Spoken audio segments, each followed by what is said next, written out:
And look, your listing of top equity holdings shows a lot of airports and transport companies.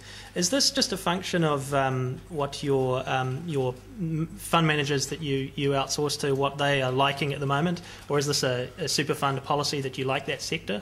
How's it pan out? Well, we certainly don't have a specific view on any industry sector, and transport, as you note, it's more it's just fortuitous, or happens to be that way, I should say, that at the moment most of the large companies happen to be in that transport sector. What the general way we get most of our risk exposure is we effectively buy the market and then dial up or down on the risk exposure that are in that market. So a lot of the companies that come into the top 10 are simply large companies within the Morgan Stanley Capital Index. Having said that, I mean, one of the holdings in our top 10 is actually a direct investment made by one of our managers, CP2, in Australia. We've been looking for long-term stable assets related to infrastructure. So toll roads happen to be one of them, and that's an investment that's on our book. And look, I mean, obviously one of the other things that's been going on is the volatility in the New Zealand dollar, more so the strength of it. I think you've said you're 60% hedged back to the New Zealand dollar. There's a figure in there, 527 million, I think, loss of cash collateral and FX hedging. How does that work, and how do you manage your Forex policy? Yeah, so what we do is, given the interest rate differentials, given that New Zealand's interest rates are generally and have been historically quite a bit higher than international interest rates for a whole host of reasons, we 100% hedge our reference portfolio back to the New Zealand dollar. And we do that because it means we can pick up that positive interest rate differential on average over time. The only times we'd ever want to deviate from that is if we thought, look, this currency is widely, over or undervalued relative to some medium-term sense of fair value around that currency.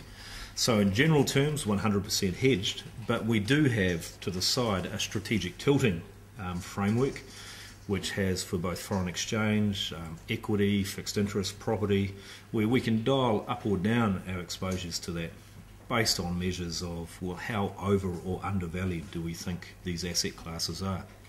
We don't get out of bed and do anything about it unless it's extreme levels. If you're 3 standard deviations away from even any sensible fair value.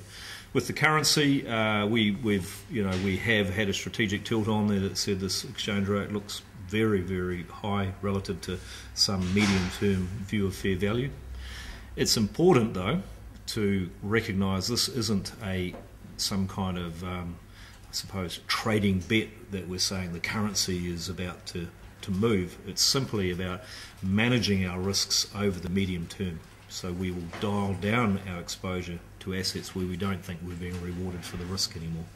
And one of your key measures is returns against Treasury bills, I think 2.23% above. The target, 2.5% from memory? And how are you feeling about that at the moment? I know that your introduction, you said you were going to talk to people who had interesting things to say. So at the sake of boring your viewers, 2.5% over Treasury bills is not a target. That number simply comes out of our modelling work that says if we have a portfolio with this amount of economic risk in it, we think on average over time we will get a return which is Treasury bill plus 2.5%. Around that estimate is a huge range. In fact, our annual volatility of our portfolio is plus or minus 13%. So that's, we expect within one standard deviation to have a plus or minus 13% annual volatility. On average over a 20-year period, we reckon it'll work out about 2.5% over and above. That's broadly where it is at the moment after 8 years of investing, even though we've gone through these massive down and upswings